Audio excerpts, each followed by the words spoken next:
It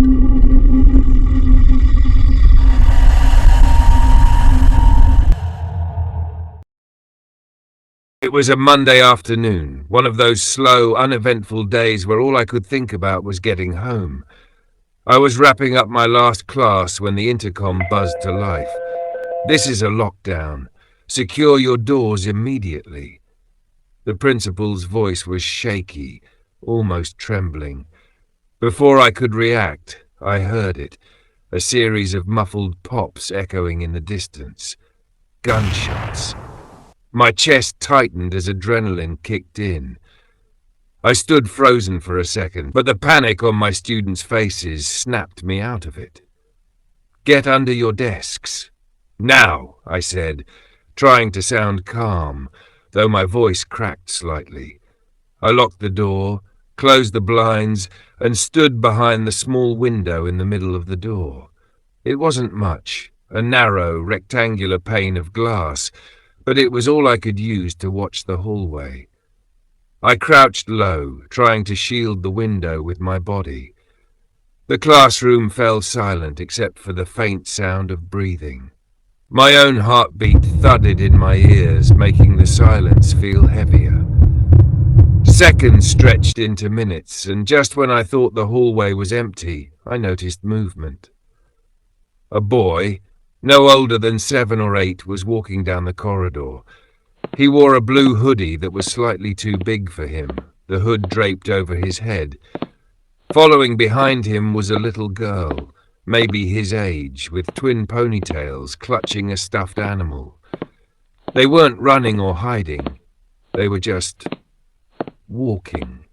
Calm, carefree. My stomach dropped. This is a high school. There are no kids that young here. I leaned closer to the window, trying to get a better look, but because they were so small, I could only see the tops of their heads. The boy stopped right in front of the window.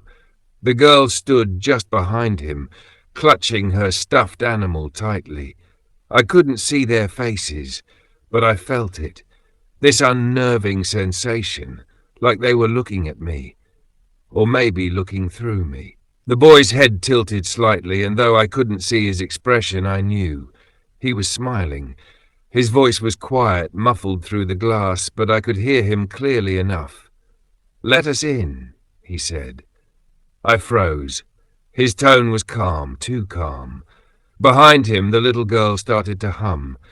It was a soft, high-pitched tune, a lullaby that was somehow off.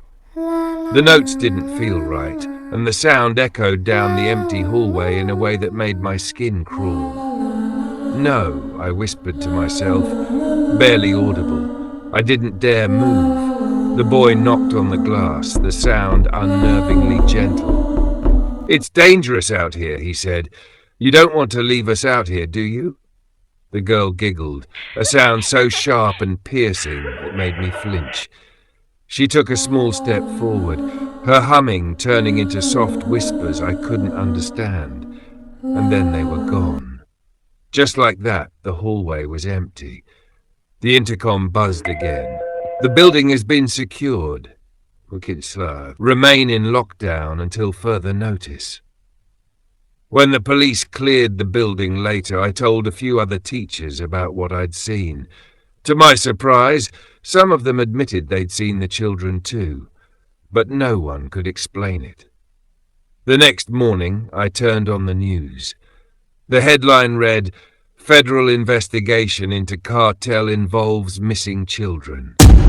My heart sank as the anchor described how dozens of children were trafficked, many of them still unaccounted for. I couldn't shake the image of those 2 kids in the hallway, their small heads barely reaching the window, their unnerving stillness, that faint, unnatural smile. And even now I can't stop wondering, were they asking for help? Or was it already too late?